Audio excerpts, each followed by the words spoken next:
This month, I will go and file for that thing. I hope I don't get to see it.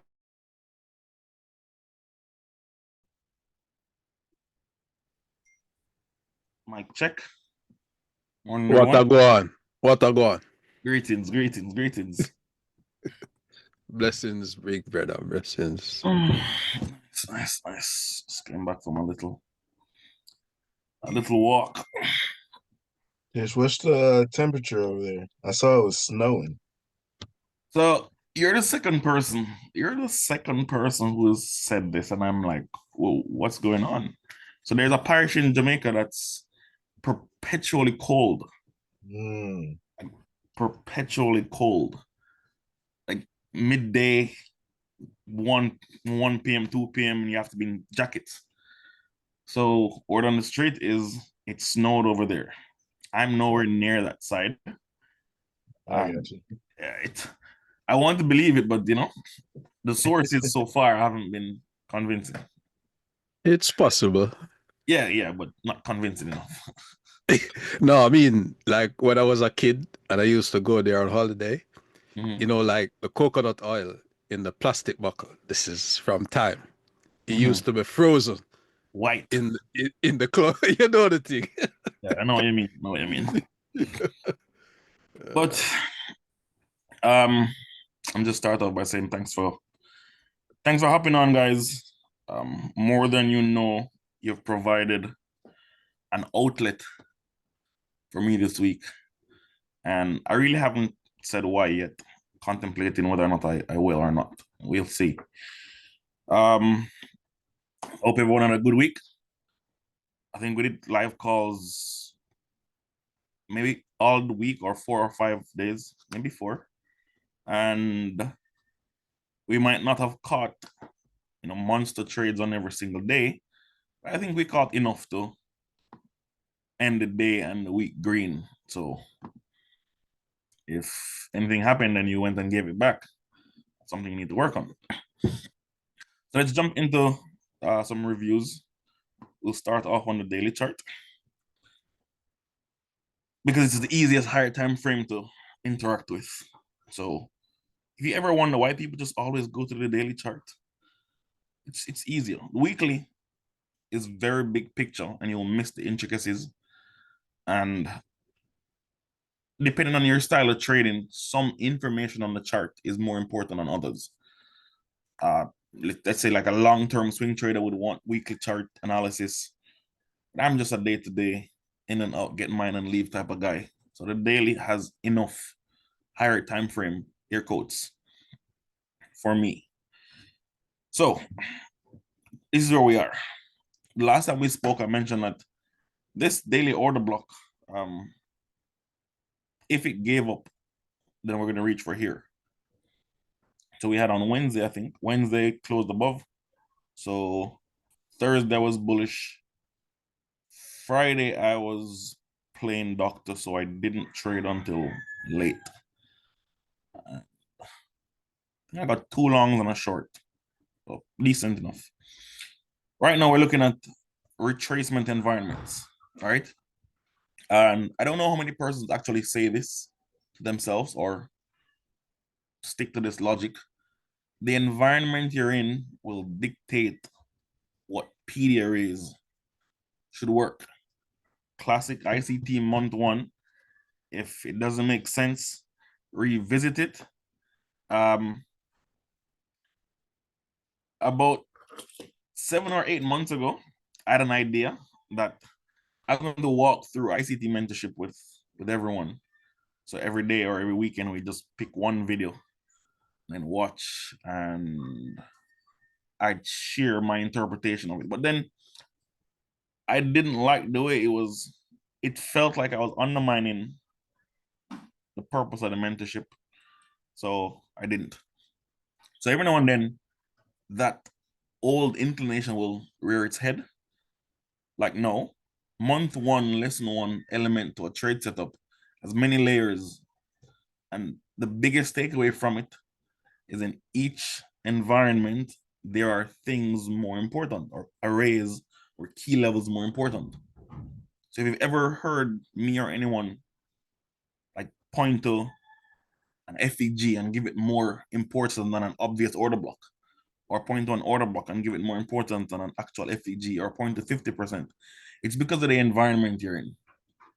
This is in a consolidated big picture environment. So if you look at the market through this low and this high, this is the last daily EO range. We are consolidated here, hence 50% is on the chart. We're above 50% now. So the PD arrays that are bearish in premium should show up for work if it's going to go back into discount. This did not. So this is on my chart, not for lack of PD arrays. This is on my chart, not for lack of PD arrays, but this is a consolidation. Now that we're above this,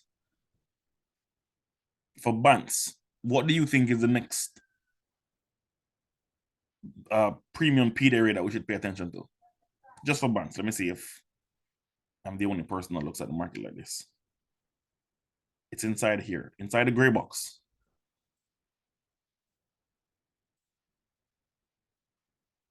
You can annotate. There you go. That's it. So now that should be on your chart. Why this one specifically is not because it's the last up candle before the big down move. Even though that logic applies here, it's the highest closing up candle inside a consolidation. That's why it's important. This retraced back to that. So this is more important. Now that we're above it at the closing price, then you have to reassess. So that guy's a daily bearish order block that we're going to be paying attention to. We have a liquidity pool inside it. We have this level inside it. So we jump in the key levels. That's going to be the first thing I'm going to be looking for.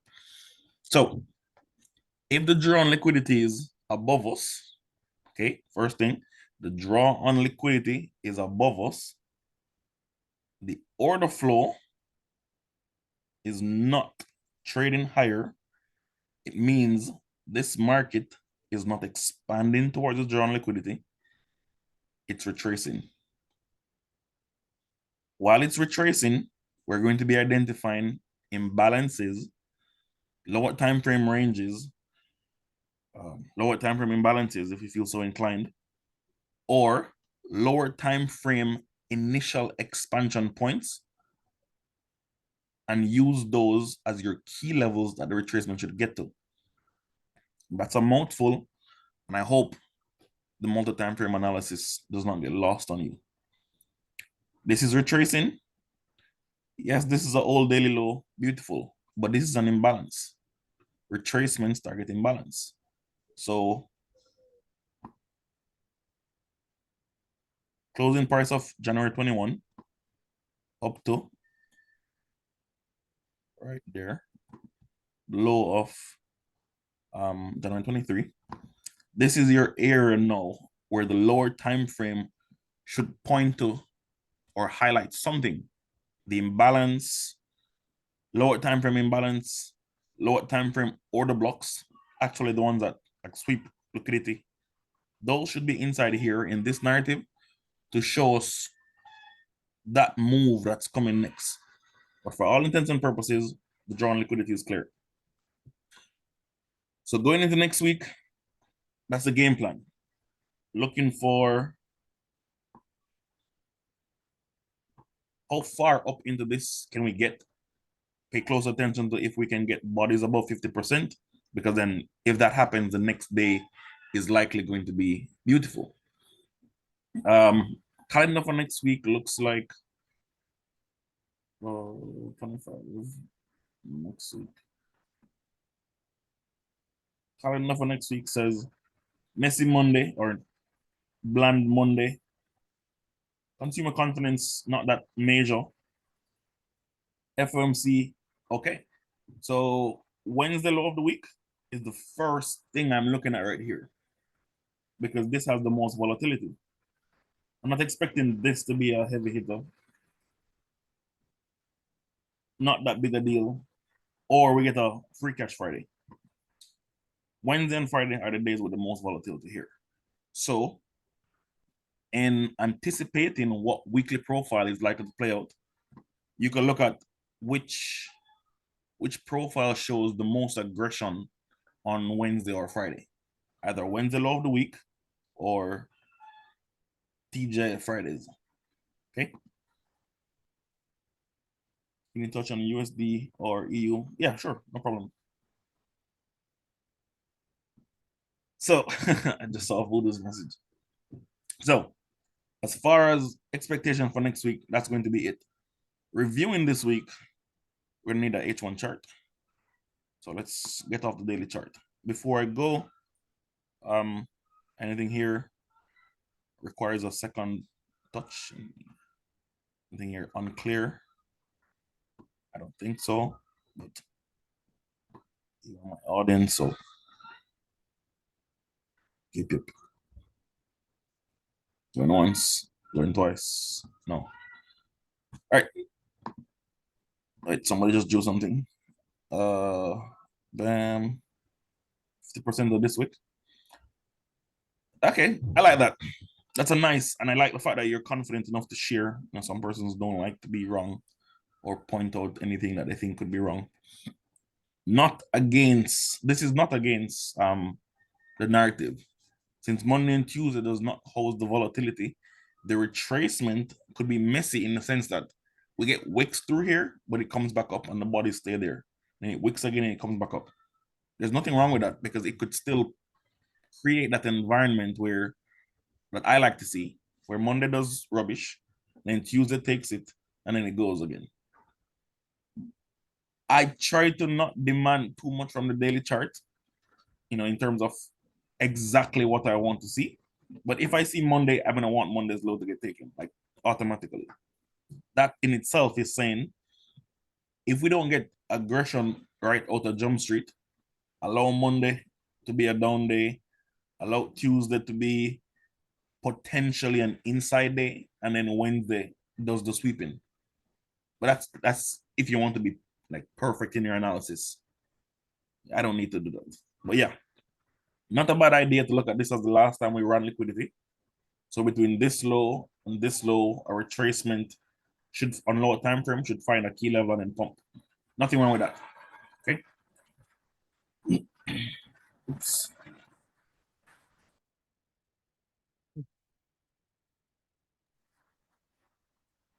What's the logic here? Breaker logic. Seeing that these lows were run. What's the logic of pointing to this candle? If it's not a breaker, then I don't see what you're saying.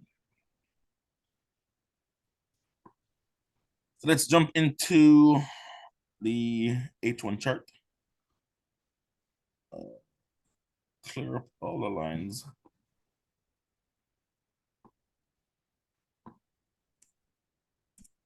On H. Let's take the have a nice review of the week. So 9 times out of 10, my week starts on the 13th. 13, yeah. 9 times out of 10, I like starting my weekly analysis at Monday 4 a.m. I'm not going to say that this is the best possible way to do it and it beats everything else. No, that's not the case. I like doing this because I like examining the market through the lens of when I expect something to happen. And I'll tell you why. Oh, yeah, let's make this a little bit interesting today. Most times, persons who view or trade cyclical price delivery, they have a tendency of doing this. This is the cycle from point X to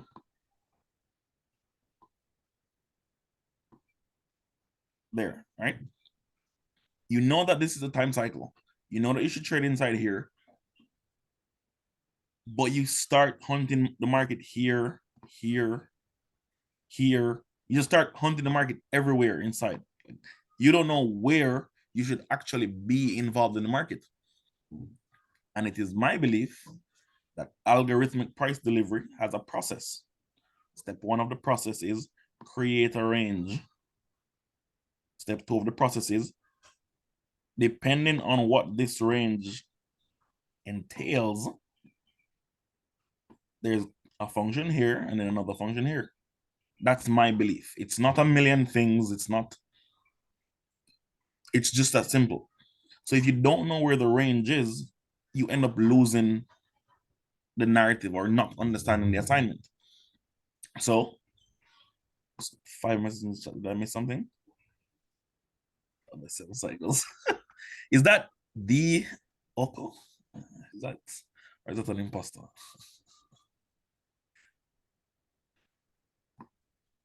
But yeah, if you look at it like this, you start understanding how inside here you might chase setups, even though your narrative is correct, because you're trying to chase the range creation. It creates the range with your trade, and then it may or may not sweep that range, and then your trade gets stopped out, and then sometime later it builds another narrative, and then it runs again. Now, depending on where that range is or the narrative, we could have like a previous cycle that has a high, and this range just did this. It just kept going down. Then it went down and it created this range here. So the market is going to seek the ranges that are printed inside here. What does that tell you? It means that while this is my near-term target for this execution, best case scenario is to see the market trade all the way back up to there. So if you miss this narrative, most times you'll be inside this leg. And because this was taken, you start stalking shorts here. You end up with a little bit of profit and then a whole lot of loss. And then the day ends and you review like, I went long in that first cycle here and I got stopped out. And then you start hunting. How could I have known all of that? Unless you have specific times that you're working with, it's this process that helps you to see that. And there are a million type cycles. There are a million different stuff. I myself have created many theories around the ideas. Some worked, some I discarded, some I improved. But this logic here is important. So I said that to say, because when I'm trading lower time frames, I use Monday 4 a.m. to create the overnight session here, then allow myself to trade after 8 a.m. I conditioned myself to look at the H1 in reviews through that lens, and it helps me to see where I execute. It doesn't tell me that this is the be all end all. It just gives me a framework that says, since I'm working with this logic and I fix the times when I do stuff, I get to see, one, patterns that print inside that window of time. Two, when based on what happened before Monday 4 a.m., there's a clear narrative that I should follow until it gets broken. So just for banks, I'm going to try to make that a little bit more uniform by putting the previous Monday 4 a.m. on. Wait, something. I think we had a short week, potentially. So humor me. And let's make sure. Monday was a holiday. It was King Day. Yeah, so it seemed that this is not the correct week. There's a Monday over here as well. So, is that correct? No, that's 4 p.m. Somebody is cuckoo. Cocoa Puffs. There we go. So now we actually have all of 4 weeks. So now we have all of 3 weeks here. Okay. So now we can pay attention and try to see what I'm trying to say. If we look at this delivery here, if we did not have anything but this piece of price action on the chart or available to us, there, we could interpret it as we started here. Forget the times for a second. Let's look at the structure. We started here. We had a one-sided delivery because it's all green candles. So we know a down candle or a black candle is needed right back to that open price. So we need a black candle body. Okay. Here, there is no, the black candle body did not get to the open price. So there's a itty-bitty imbalance between the closing price of this candle at 2 p.m. on Monday to 4 a.m. on Monday. That area right down there, with this for visuals, that portion of price needs a down candle body. Okay, so you keep that narrative in mind and you play, bam, we get it here, price is made efficient. This is a range. Okay, this is an efficient range. So at this point in time, 10 a.m. Tuesday, every part of this range is efficient. Like so, like that. This portion down here that's below the blue line to the end of this candle here is inefficient. Inside all of this structure here, we talked about this week. Since the expansion started here and the market ran lower, all of this price leg is offering you valuable information. That information is, if the market gets back above here, you're bullish. For the persons who are great lovers of market maker models, you'll recognize this as the left side of the curve, with this being the original consolidation. And it's a Monday, so it fits and it makes sense. So when I say I don't like Mondays printing the high, is because I want this to happen, then it sweeps and then it runs. So I don't have to start 50% of the original consolidation. But if I have to, then I have to. Okay. So now we have one-sided delivery on Monday, from Monday all the way down to here. When we start trading Monday here, we could look at all of this here, and frame a narrative. If we have some type of deep retracement, let me add another line. This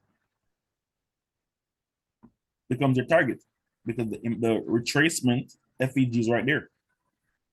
The breakaway gap is up here. Left side of the curve, you could look forward to that. How long do you reference this for direction? As long as possible. Why I say as long as possible is, on an H1 chart, it could take longer than you expect. That's simple. It could take longer than you expect. But if I have the lines on and I label them, once I'm getting order flow towards them, I know where the key levels are. But yeah, jumping into the next week, let's crunch the chart up to include 2 weeks.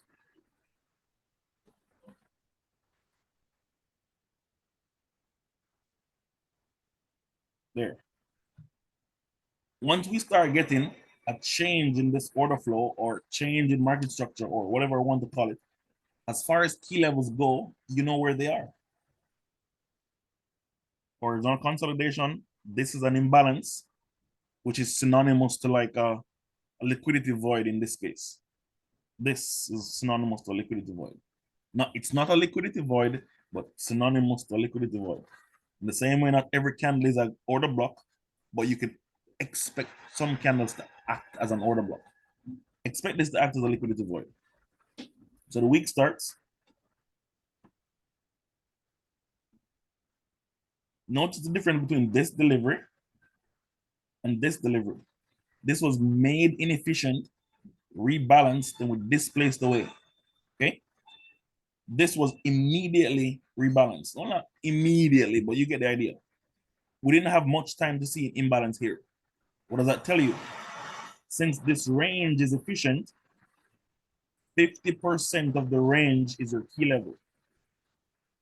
Unlike here, where the key level would have been the imbalance here. Same idea at deal 3, same idea. So very early, you could see expansion, first FEG. While we're entertaining this logic, once it gets above here, market structure shift. That's your breakaway gap. But that part, I can't point to everything. I have to allow you to see stuff, including the things I don't say that I should inside these fractals, right? Nonetheless, efficient ranges. Market leaves efficient ranges. It expands away from the efficient range. Expansions appear with order blocks. We know that. But I've shared a very powerful narrative as well. First FEG in the expansion leg. There we go. We have a shift. All of this. This is your key level. So once you get that shift, you have order flow, which is higher, and this is your key level. It gets through it, now you're bullish. I don't always get the time to go through H1 like this. So I trust that since you're part of the group, you'll be able to do more of this and then share in the group so I can see what I'm missing sometimes and we all win. Nonetheless, it goes through bullish order flow. Looks like it trades right to that high. Hey, behave. This doesn't like me. I'm trying to pull this line out. There we go. Sticky keys is coming up. Hits it perfectly, retraces. It does not break the breakaway gap. So narrative is still in play. What's the next draw on liquidity? Right inside these two lines. If it gets above that, we're going higher. If not, focus on the first imbalance. Retracement objective is met. So beautiful how it just stays inside there. At this point in time, when you close above, you're bullish. This is where a lot of persons start jumping the gun. When you're bullish, you just want to buy. Madness. When you're bullish, you want to see bullish deliveries. Bullish deliveries. So you get your book, your notebook, you get the page that says bullish deliveries, and you're right. What are the bullish deliveries that you want to trade? Easy. There are a million of them. I told Jason I wouldn't do this, but Jason, can you see how what I meant now? Like, my plan was today I was going to give you guys this model, but then like Tuesday or Wednesday, Jason messaged me and this was already his model. I don't feel like I want to give away. I feel like I want to give away his model. Hey, it's okay. Sharing is caring. Right, fair enough. So if you are actually studying and you have a page that says bullish deliveries, you want to start with something like this. In my book, in my notebook, it's called the business card model. For you, it can be called whatever. All you're going to do is find an expansion, find the first FEG in the expansion first. Just look for the first one first. If you go ahead and you start counting FEGs and start looking at everyone, you're going to miss you're going to fail the assignment. Just find the first FEG in the expansion. Once you find that first FEG, anticipate it to act like a breakaway gap. If you anticipate it to act like a breakaway gap, it will tell you when it's time to trade. That's simple. So step number 1, find the breakaway gap. If there are multiple FEGs, then you know the second one is going to be where retracements happen. And this is where narrative shift. So you could have this as A plus setup in this model is getting a rejection of the breakaway gap, followed by a change in the state of delivery, and then I will trade an entry that prints, a bullish entry. Simple. FEG spotted. There is no second FEG, so life is good. Market trades down, rejects the FEG. Just find your CSD. I'm not going to tell you it's on lower time frames. I'm not going to tell you it's on this time frame. I'm going to allow you to look at both and see which one suits your trading style. That's simple. It won't always be a big down candle like this naturally. So sometimes you can get that entry way quicker. But if it's a big down candle, the good book says cut that guy in half and then you use 50% for your key level. So this should make more sense to you when you do that. Reclaiming levels is a whole other ball game that you will grow to appreciate. So I'm not going to talk about that. Bullish, your drawn liquidity is above here. It gets above here, then things should be easier. You could go back, do the same type of analysis, find your key levels, and you keep doing that. Once it's above here, the logical thing to do is look for another breakaway gap to tell me that the market is staying above here. So if I tag that high, and I look for an expansion that goes through that high, that's not an expansion, right? If you want to be a stickler, you can switch time frames and look for them. But this is an expansion. We had down candle after we hit that level, went through, down candle, and we displace. So for all your FEG needs,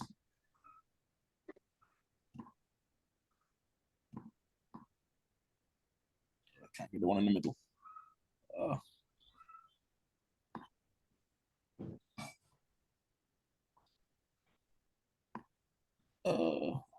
There we go. Pull that up in time. For all your FEG needs, that's your breakaway gap. Every time it hits this and rejects it, define a CSD for yourself. Down candle, trade through the high, look for longs. This is an hourly candle, so it can be a little bit unforgiving if you just buy the open of the next H1 candle, but I trust that you'll be able to frame something that works for you. Same logic here. Hits this right there. CSD, 50% of this guy, closure, or entry fractals that you know. If this closes as a bullish candle and it's inside here, expect the next one to close and go through here. If it doesn't, and the good book says your key level becomes open price of that guy. And I remember this fractal. I think we traded this one of those days, whatever it is. I think this is the last setup that we looked at. Yes. When we had inefficiencies inside here and then we played off that. So you see, same logic that we traded live. It's the same logic I'm explaining here. This is the same logic you could trade. All you have to pay attention to, is not being sucked into the narrative that 98.9% of persons have, that every high must be traded to. Like there's a high and I'm long, take that high, that's my TP. Why? Because TPs are above highs. Madness. Madness. See what's in the chat. The numbers are growing up. Can we know the ones you Can I ask a quick question? Yeah, sure. So is this order block because there's a rejection block there, or not order block, this open price, or is it because we didn't CSD here and then put a down candle? The second one. So I shared this model really years ago here.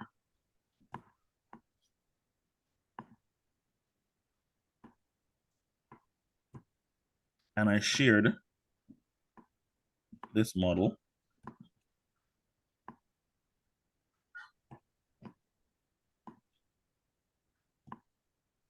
I shared both of these interfractals. This one is easier, really, really easier two down close candles, consecutive. Up close candle that goes through the open price here, along here. Perfect order blocks. Reality will show you that sometimes you don't get that. Sometimes you get a big down candle, then a candle that closes inside. So we know that this logic from over here is not in play. So you look for, if this is two consecutive up close candles, you're looking for the open price of the green candle to come back, hit it, fair value for buying, beautiful. What happens when price is held inside this order block? So if this was like scenario 1, A plus, and this is scenario 2, A, the next degree would probably be A minus or B, I don't know, it doesn't really matter. It would be what happens when you clearly have the candle that you want to pay attention to, but the price delivery is not ready to move. You don't flip-flop your bias. You mark your key level. All it's going to be the open price of the second candle inside here, and you wait. This is one of those examples where the narrative and the logic from this understanding is clear, but the second candle is not the up candle. It's not a green candle. We don't freak out. We don't overthink it. We say, okay, see what you're trying to do. You're trying to trick me. But I know that the open price of this candle should be my key level. So you slap a line on it and then you wait.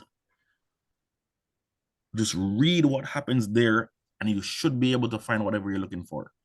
I don't know what's going to print. I just know how to read it when it prints.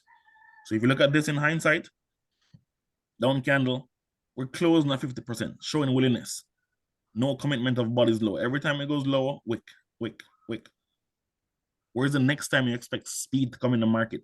When this narrative, air quotes, time distortion is done. But when should that be done? When the A plus setup is in play. But the A plus setup is in play when we close through the open price of this down candle. So if this down candle here is this down candle here, this down candle here, then speed should come in the market. We close through here, you're buying below the open price of this candle. Here we go. So if this was M1, I'd be buying inside this when it's a down candle, and it would snap back like that. And it would come down again, and I would snap back like that, and I'd enter again. So some of the daily 20 videos that I posted, you should see examples of that, where I entered and it went lower and I just snapped again. That's the understanding I'm trading and not the pattern by itself. And then just look over here. Now, what I wanted to say before was, give me a second. Bam. Kish, can I ask you something? Always. You have your vertical lines at 4 p.m. Is this the New York time? 4 p.m. Yes, or 4 a.m. 4 a.m. The vertical lines, the blue vertical lines. Yeah. Yes. 4 a.m. New York time. Well, it's New York. It should be New York time now. Why? Well, I asked you. I didn't know it's New York time. I thought maybe it's your time. It is my time. My time right now, this time of the year, my time is New York time. Okay. Okay. Thank you. Cool. So what I wanted to say before was this. The idea of looking at every single high every time it's printed as a TP is madness. Once this happens here and you slap that breakaway gap on, here's a cheat code for finding TPs that don't require expansions outside the range.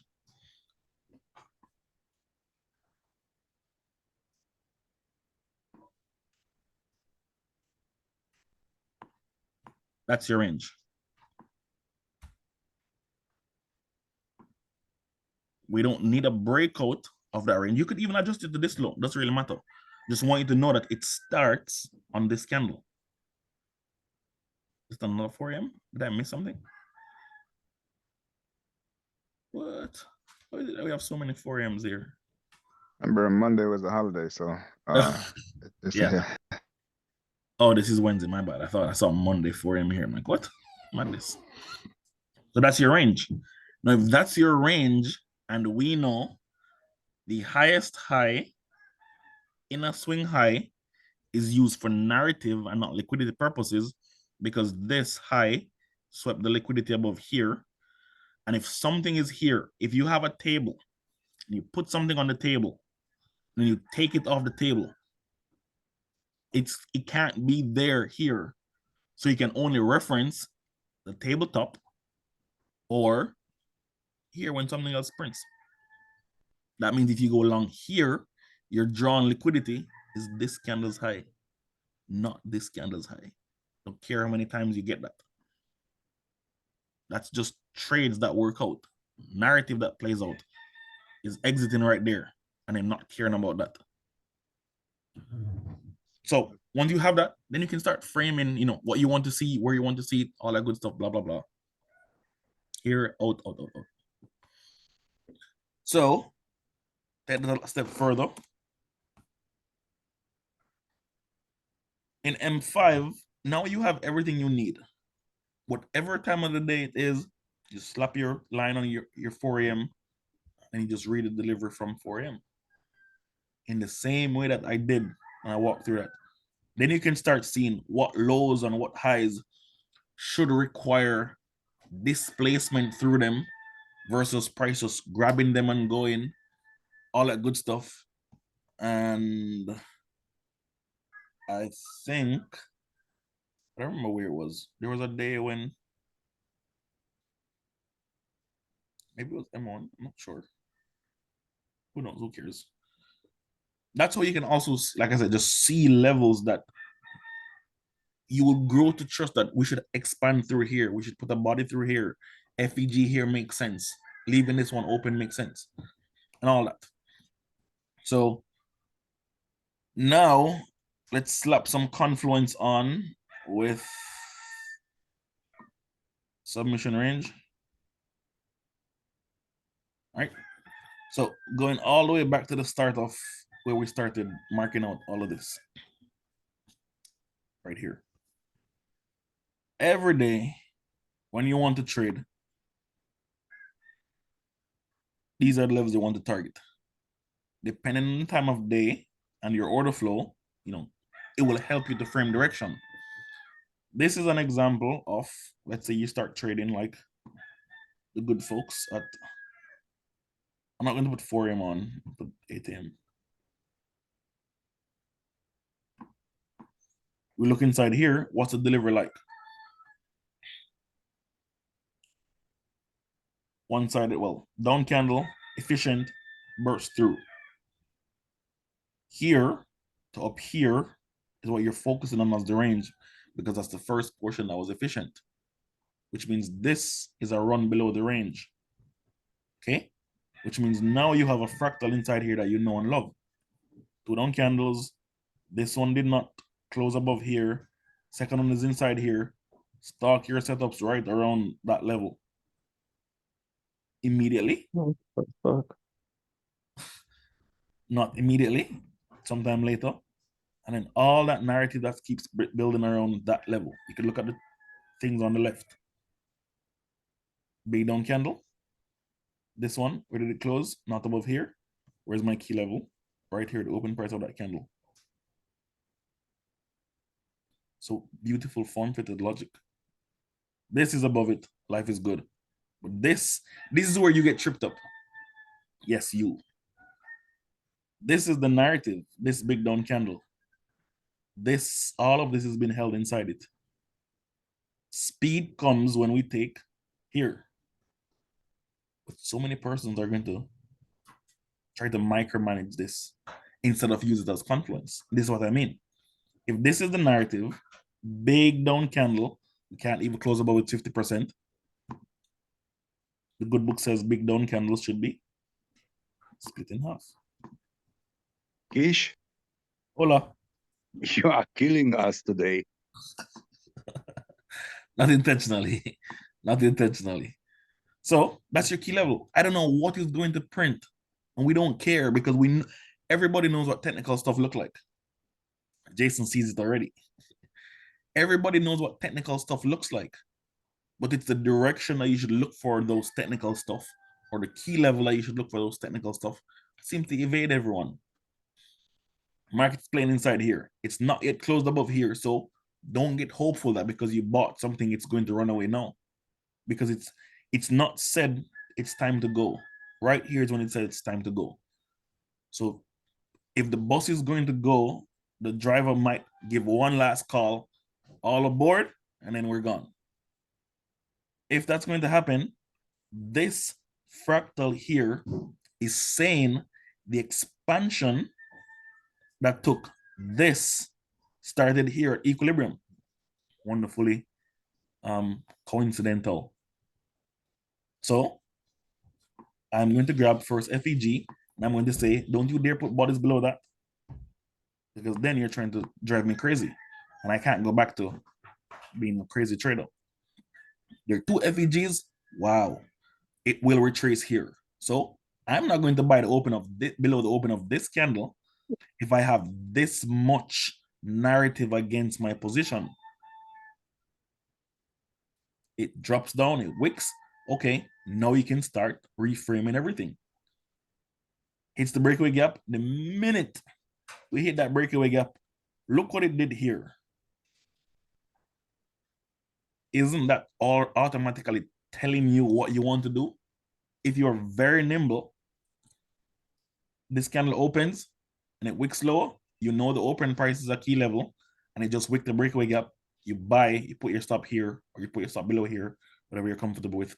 You start looking for higher prices. Your higher prices is not going to be this high. Can't be this high, because the narrative was built before this high was printed. You have to look left of this. Where the high is left of this mile marker.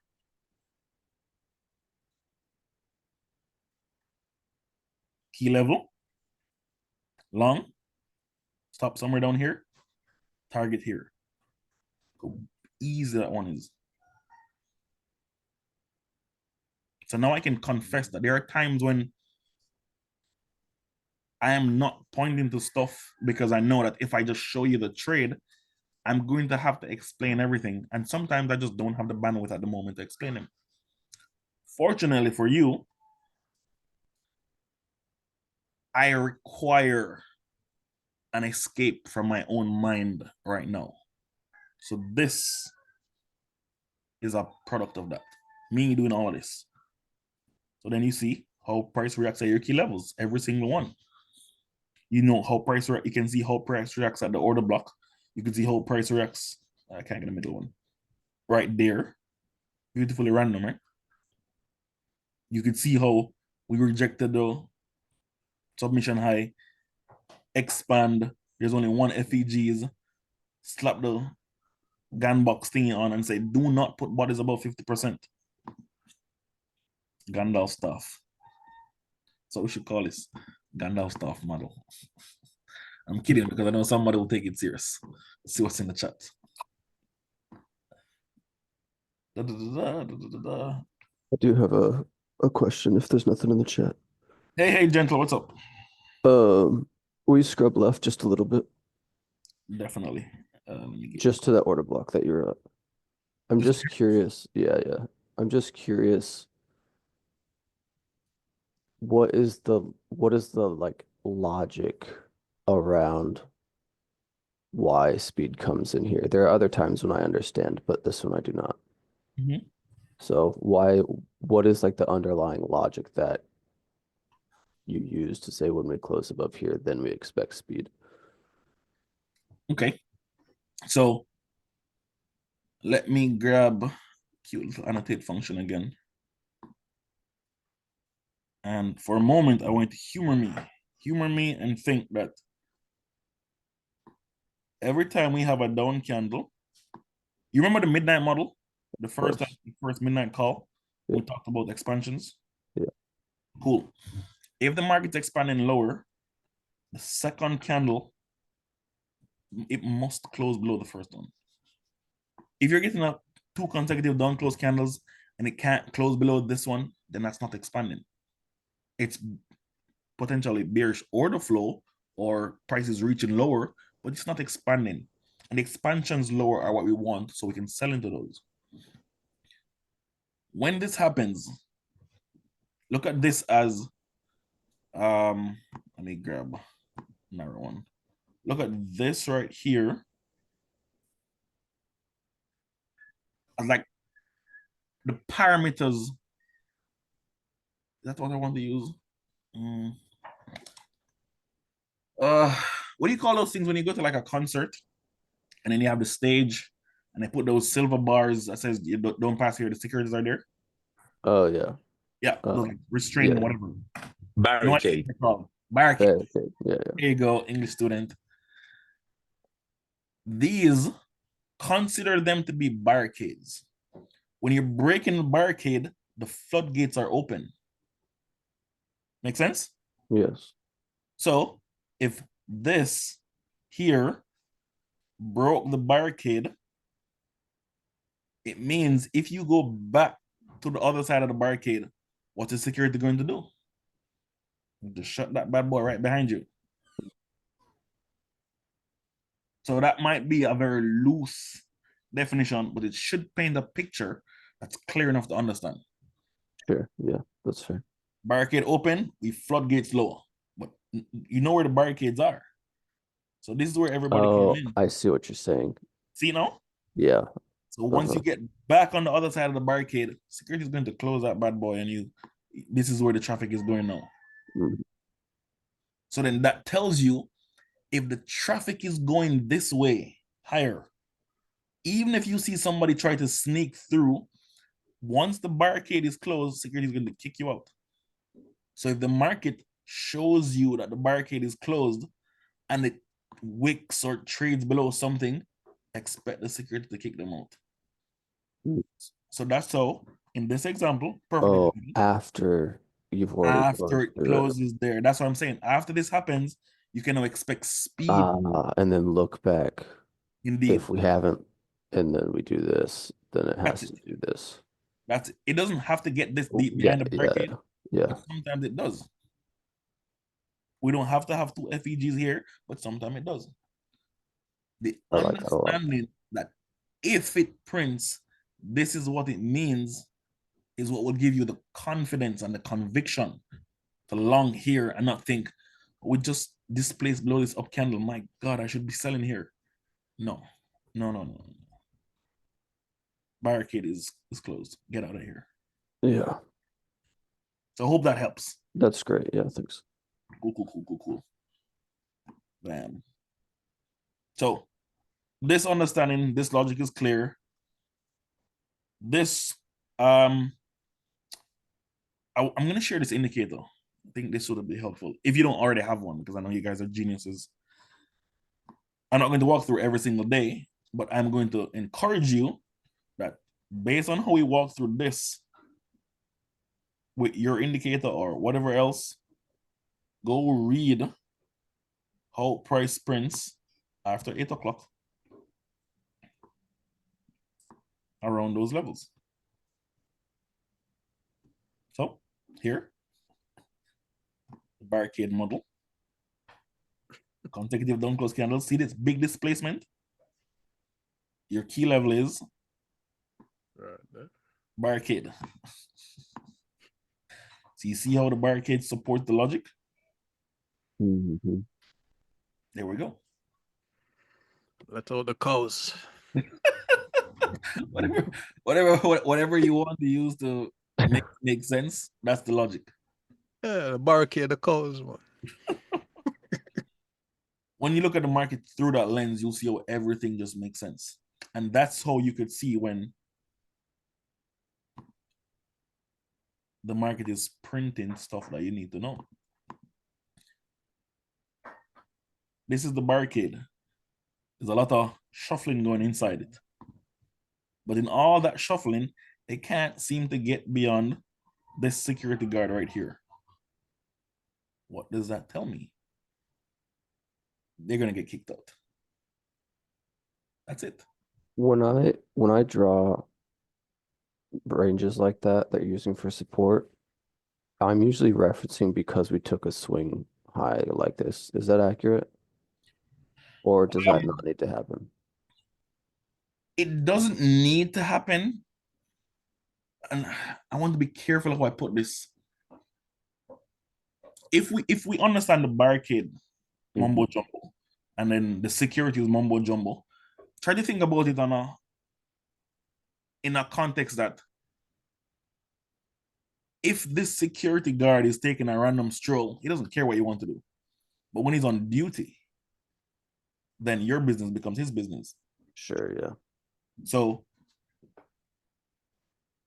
wherever those either Because they're part of the level same or delivery. sweep, They're like interconnected right here. yes, Yeah, and they're different security guards. This is just the easiest one to see. right. You know that the security post is going to be at the open price of this. There's the post and then there's the guard. So let's not even try to get down here. Right. And then the barricade, once it closes, no entry. So then that's how you can see when a key level is overlapping with structure. We could argue this is a security guard, but we don't want to get too carried away with the references. And there you go. So my advice is we don't need to study how inside this portion of price prints unless you're forced to do that.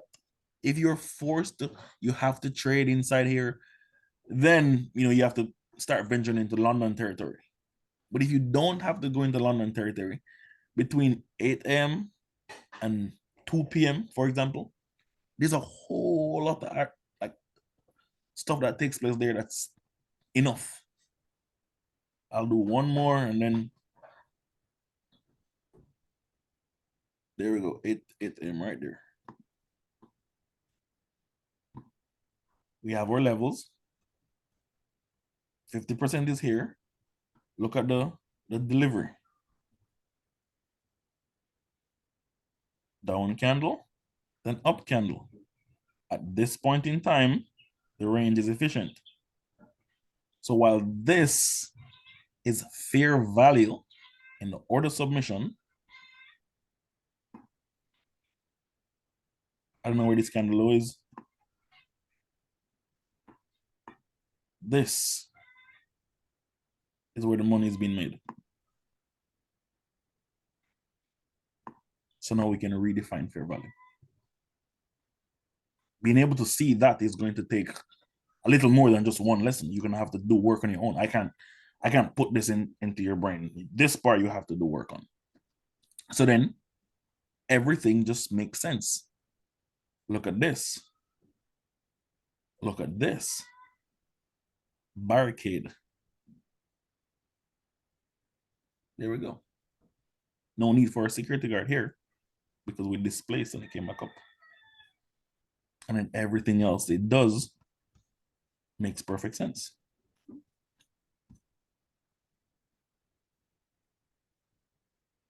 So you go back, we have our range, we have lots of displacement through the range. You're looking for your FEGs, you're looking for your initial FEGs, everything. We hit 50% here, or the sticklers for perfection. No FEGs here. Range low. This is the expansion that took the range low. So where's my breakaway gap?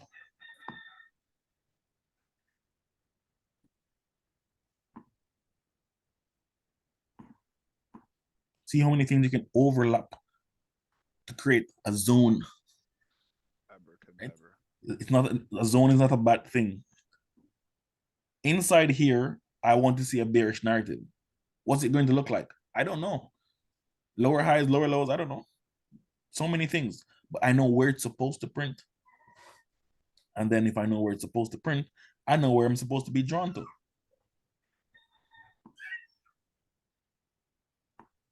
Why that? Because it's left of all of this. And we read charts left to right. I can't print this and say, oh, since this printed here, this makes sense. No, it's if this is going to make sense, that should print next, and then that should print next, and then that should print next. If this is going to make sense, this should print next. If this prints, go back. So this is as far as you look for it to. Random, look at that. Barricade still closed. Anyway, I don't know what this is. I'm not going to try to read this. I think it's one of those days where I don't know. Market was closed, or I don't know. I don't know what this is. I don't remember. January 9th. Oh, good Lord. But yeah, you find everything. Barricade open. Somebody asked earlier, how long do you keep them on? I don't remember what my response was. I think my response may have been as long as necessary. But if it left this and it went all the way up to 21,500, this is of no use to me. But if it starts to trade towards it, I want to know what's there. So that's when you can just pull up a random chart and do some analysis, or clear your charts every day and do new analysis, and then you can see where something could potentially happen. And from that, it's open, it's closed. Done. Party's done. Concert is over. Absolutely zero reason to keep this on after here. Because then it would have meant that both sides of the barricade have been destroyed. So what use is a barricade if both sides of it has been destroyed? Zero results, nada. But yeah, pretty long-winded. Turned out to be a lecture on an actual review. Oh, that's good. Kind of give me some confidence with something that I did yesterday. So Oh, I saw your long. I saw your long. Did you see all the markings? Kind of in line with some of what you just spoke about. So it Yeah, gave me I some think confidence. this was it. Yeah. Yeah, I remember. So again, just for his trade, I don't know if he used submission range or not. Pointless. We have this push, expansion, consecutive down close candles. Beautiful. So let me just take off some drawings. Automatically, key level becomes here because we did not barricade. Okay. Everybody's having a blast. Barricade is still open. Everybody's having a blast. Barricade becomes closed right here. They snuck back in. Security got them out. Beautiful trade. So I saw that logic while when you posted the chart. I'm like, huh, you saw that? Good stuff. And then if you want to reframe everything, it's reframe. And when I say reframe, I mean expansion here. First FEG. Gandalf stuff. Beautiful stuff. Expansion here. To get through here.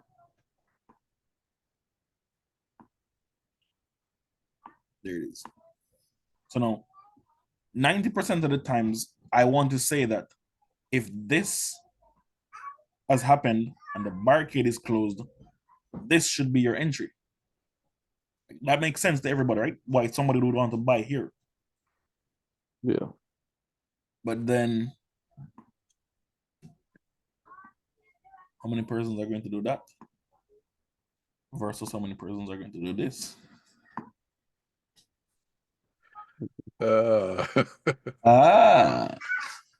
And then a little bit of caution. I have to take the indicator off for the caution. This is your level, your key level. This is not an entry fractal. So let's argue that this is an irresponsible trade. As mechanical as it is a irresponsible mechanical trade. And you can see why, right? Key level, we have narrative, but we have no entry fractal. But you buy still. Oh my God, this does not work. I'm down 20 points. Cut it. And you know, it's the funny thing is most persons would actually cut it at 20 points, roughly about here. And then right the moment you cut it, it starts pushing back. And you start watching it numb, frozen. I've been there in pain. Man. Why are you calling me out, mate? No, I'm not, bro. No I'm telling you, like we trade for real. We trade for real. So we experience all the madness for real. So sometimes you can look back and laugh. But what if, just what if you saw the narrative here, you have your key level, and you're trusting that the barricade is closed? Like, it's just one thing that you have to do now and say, where's the entry fractal? What makes this entry I'm going to take bullish at my bullish key level? Down candle closing below a previous down candle. Let me buy. Good Lord, it's going against me. Madness. Like mad, absolute madness. Down candle with trade above its high. Okay. Long. All of this is happening inside your do not cross zone. And I'm going to argue quite boldly that these are the moments you frame your entries, but you don't get them. ICD had a very nice way of putting this when he said markets don't stay in discount for very long. We have no business being down here unless you're trying to buy right below the open of this candle and it runs and you're like, yeah, I understand why I did that trade. Puffs chest. You have to wait. Like, you really have to wait. Like, so many things are saying this is a beautiful era for them to build a support narrative. You're getting up candles, you're getting up candles, you're getting closes, you're getting down candles, wicks above, long. Okay, let me trust this. Kish. Hola. Yeah. This is also your quadro model, 1, 2, 3, 4 model. The low was taken, the high was taken, retracements, and then expansion.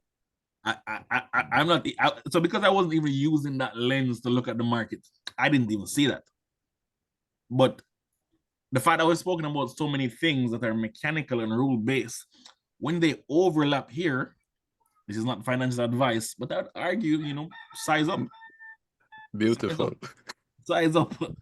And this is an environment where you have to, you'd have to be a little bit more intuitive, and I'll tell you why.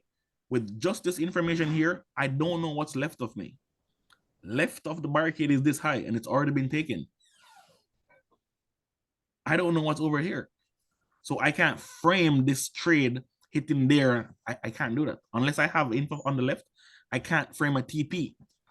H1. H1, or you have a set pip target. Or for the RR folks, you have an RR target. 5R. So, no, what I'm trying to say is there's so many things that work once you understand what environment they should work in. Peace of mind just creeps up beside you when you're sitting down. What's that? I don't know what time of day this was. I don't know anything about that. But if we're looking at not going to be this high, rules say you should not target that high. You start going through this for your lower highs, your on top lower highs. It looks like this is your on top lower high right there. That looks like your on top lower highs. If you look at all them, run, would have been this, but it was run. Then we had a huge displacement. This hasn't been run yet.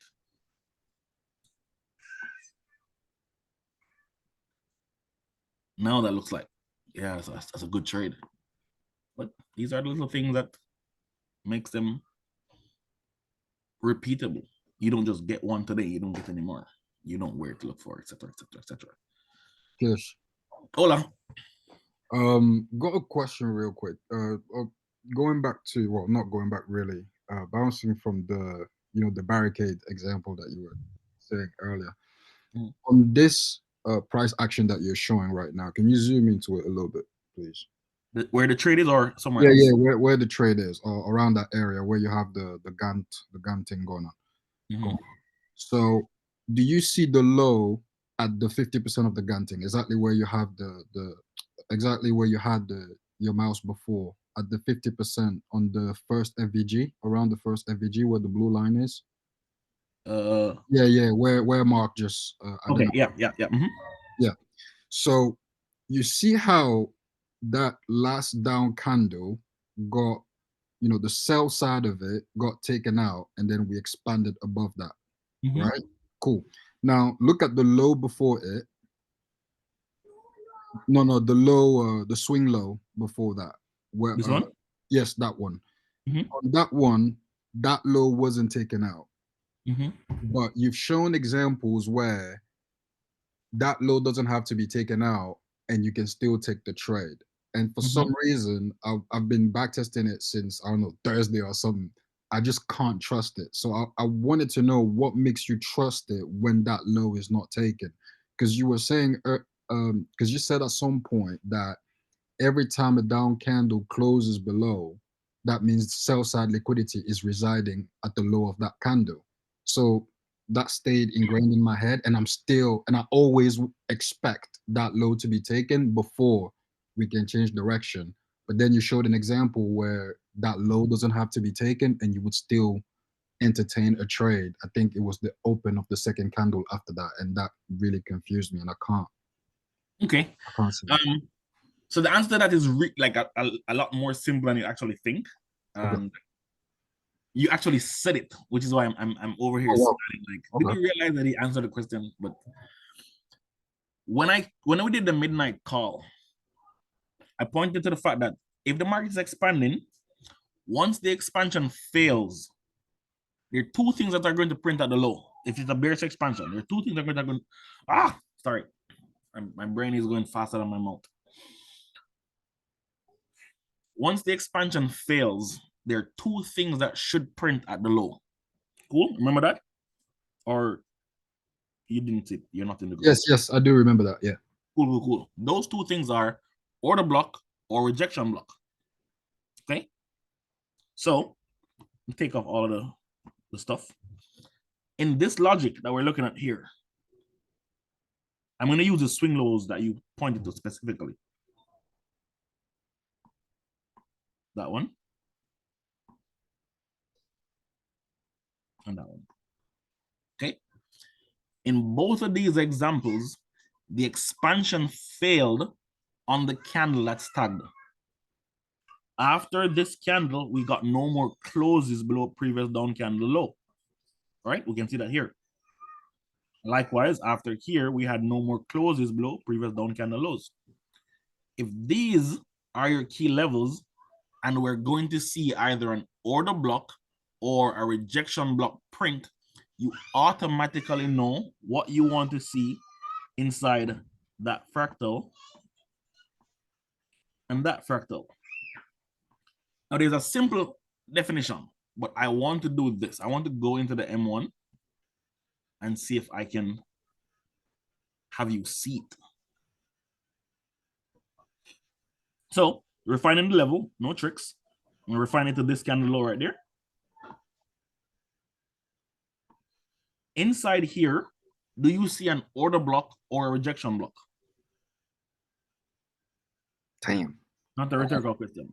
Yeah, I Not know. a rhetorical question. Just too many candles. My brain can't compute it. No. Slow down. If it's a rejection block, it means the body that's above this blue line. Let me do it like this. If it's a rejection block, it means this candle body is going to act as support and push the market higher. If it's not a rejection block, it means we're going to get a close below that. Okay? Yep. So those are the two things to keep in mind. Drum roll, please. Do we get an order block here? No, we keep getting rejections. No. So that means your key level is where? The initial low that you marked earlier. No, right there. Okay. So your entry is going to print at that level. What's that entry going to be? I don't know. All you have to do is think about, when I have that level, what's an entry fractal that's printing based on what I have here? You could be one of those persons who look at everything all the way up here and try to frame something. It doesn't matter. What matters is your key level and what should happen there. Bodies below here, order block. No bodies below there, rejection block. Okay. If there's no bodies here, it means this candle, and this candle is your order block candidate. Which of them has the lowest closing price? Last one. The last one. So your barricade.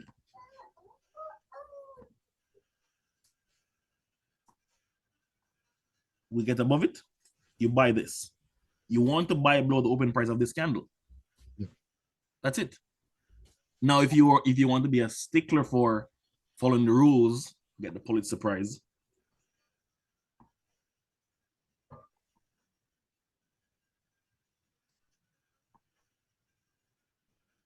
Go to that range.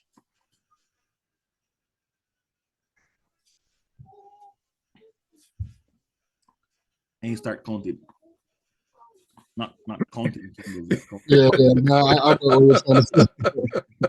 And number one that closed inside. This is your order block. Candle number one closed inside. Candle number two closed inside. Where's your key level? Wait, say that again. My key level would be the 50% first? No, you're not following. Key level is right there. Yeah. So you know your perfect entry is going to come right there. So let's say you know that I can buy below the open price of this 1243 candle as deep as right here. Again with the zone jokes. Again with the zone jokes. Your entry is going to come inside right there. Now, if you know that, at some point this candle is a down candle because you have a wick. When it's trading through here, I'm not going to tell you to farm fit 50% because that's just madness. But the once it's below here, just buy.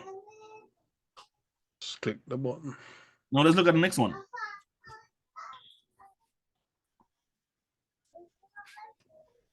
Same logic. Your key level, refine to this, no tricks. Order block versus rejection block.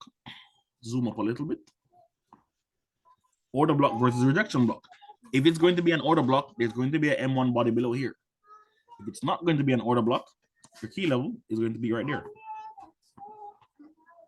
I'm going to let that float around for a couple seconds and then see if you can see what's happening there.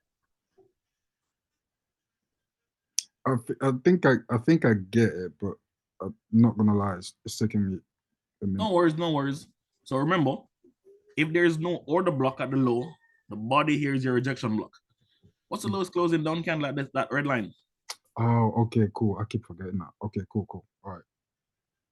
Where's my barricade? Correctly identified right there. Did this close above this open? Arguably, it's very arguable. In this case, I'm going to say it doesn't matter. And I'll tell you why. Because whether this close, all right, fine, I'll check. 783.3 and the open is 783. So did we close above this? Server says no. Right? You can't make this up, folks. You can't make this up. So your key level automatically becomes, let's push that a little bit higher. There. So by below the open of this candle, I missed it. It's too fast. Here. Oh my God, I wasn't sure. I thought it was going to be an order block. How many times do you need to see one thing print and then you trust it? And then this is one of those unicorn security guards. Key level, bullish, because the expansion to the downside failed. Down candle wick, body through, gun box. You don't fib the entire wick in this case. You fib here to here. And the security guard will not allow you back below 50%. There. One, two, three, 4, 5 opportunities to go long. Listen, folks, this is not random. And then you look left. Whether you have the M5 up on and the M1 or whatever, you know you're going to be looking left. Okay, so help me understand something. Sorry, I know people got questions, but one last question. Why the open of the second candle? No, you've not been on the call. Yeah, I don't know. Did you join the call late? I've been No? here since I don't know, it's been 15 or 20 minutes or something. Okay, that makes sense. Because I explained all of that. So for the interest of time, I'm going to allow you to rewatch the video, and then if you don't understand, just tag me in a question. But there's a very good explanation. I don't want to It's all good. It's all good. undermine. But yeah. Did you see this?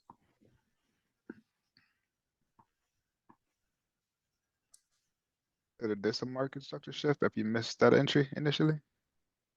You saw that. You saw that. That's one of the first Okay. things I saw, and I was like, I wonder if they can see that that's a 3-bar high and then they traded. Yeah. Because we're all on the FEGs here, I'm kind of pointing to the FEG stuff only. Hopefully the rest of January, the giving spirit remains and we might go into other PD areas. Who knows? Maybe, That FEG, you shouldn't be wondering why that FEG, why TP there? Because it's the first FEG, retracements can go here and then, all the stuff that makes sense. But yeah, quite the clinic today. Quite the clinic. I dare say. At this point, I don't need a Christmas present or a birthday present ever again. Somebody said we should look at EU for a second. I don't really love.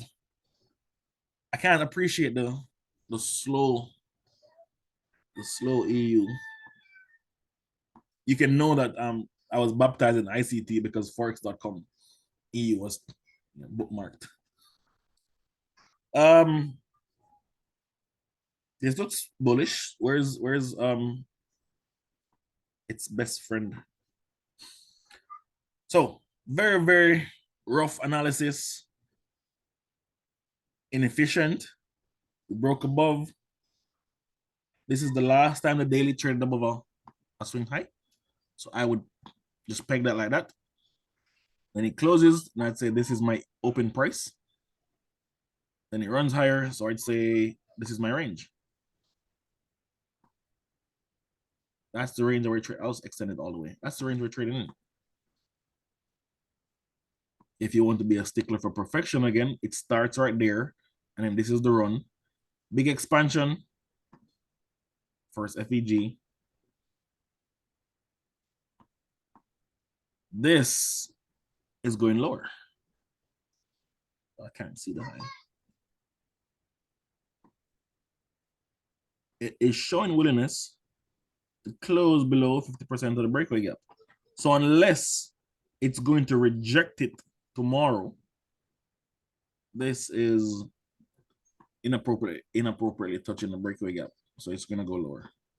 Or wait, it looks exactly at that 50%. So we need more information. If this, then that around that 50%. And then that should set the stage for if EU has a similar structure, it would be here. And then our bag would be here.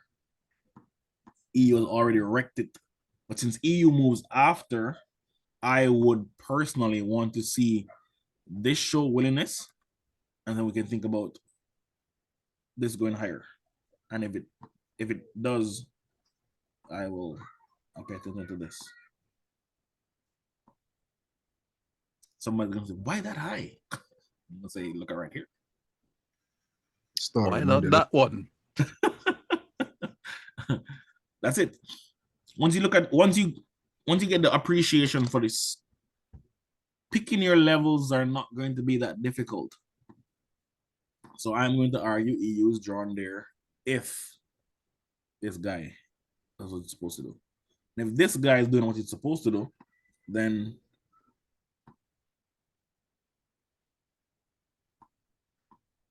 there are no FPGs inside here. Or are there? This looks like one. This looks like an 8-bitty one right there. But those are going to be levels. I'll just put them on for references. That low, first draw. And then if it gets through, then here.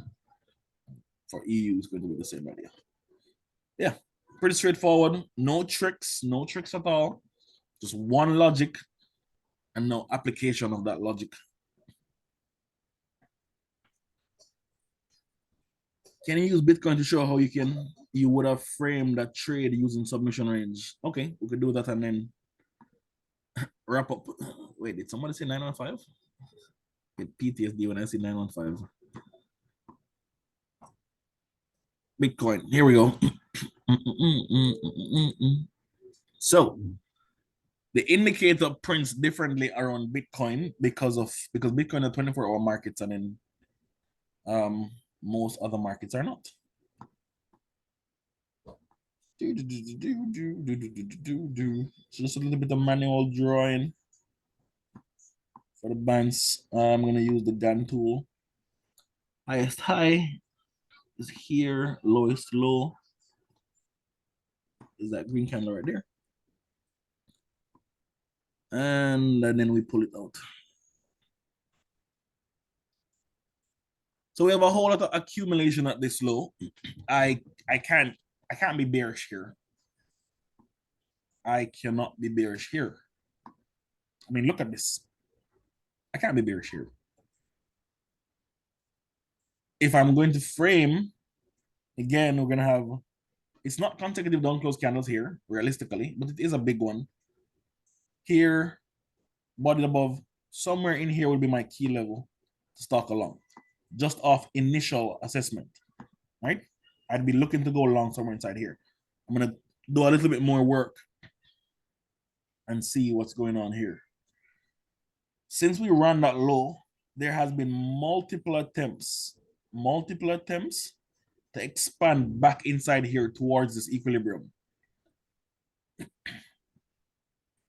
8 a.m.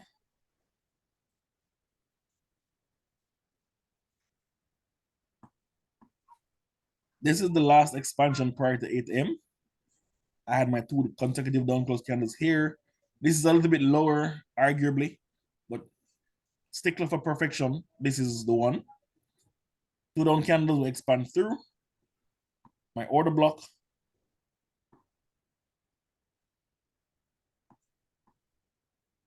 Quite mechanical. Even the risk on this is tight. This is one of those trades I take without thinking. But let's look at M1 because we don't form fit. M1 refined. The first time it got to the level, too heavy. See? Too heavy. So now I'm going to zoom up and you're going to tell me the trade that I would take here. And you're going to feel confident doing it because the rules are just jumping out at you.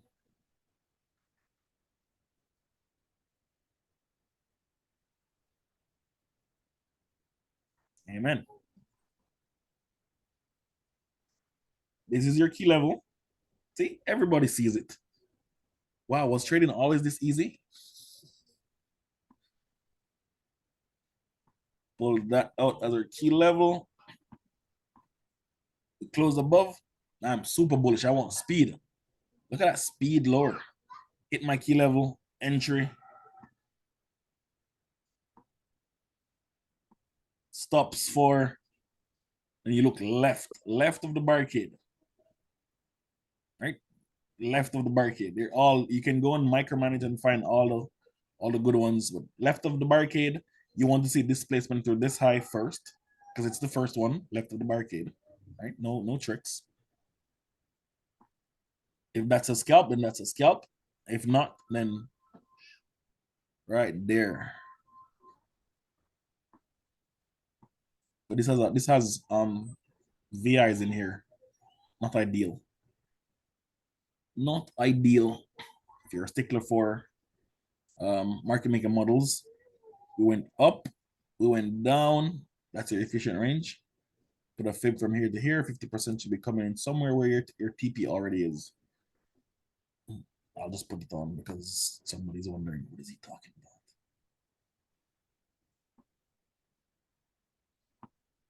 Right there. Up, down. Actually, it stops here. It should stop here.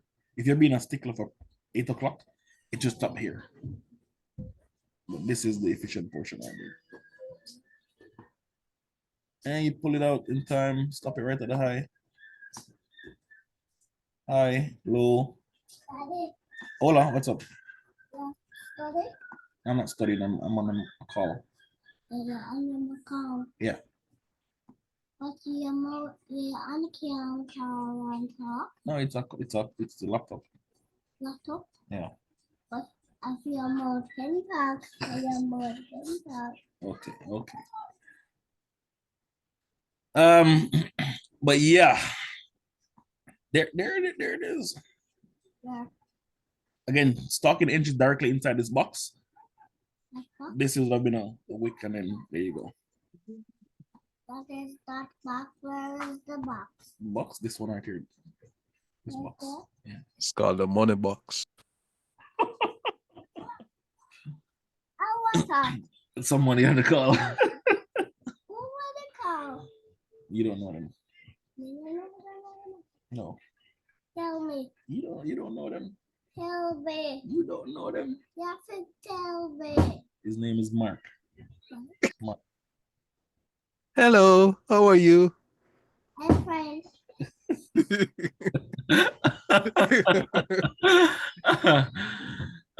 But yeah, wow. Well, it's going for 50% at this speed. It's going for that 50% level. Okay, keep going. Did you buy?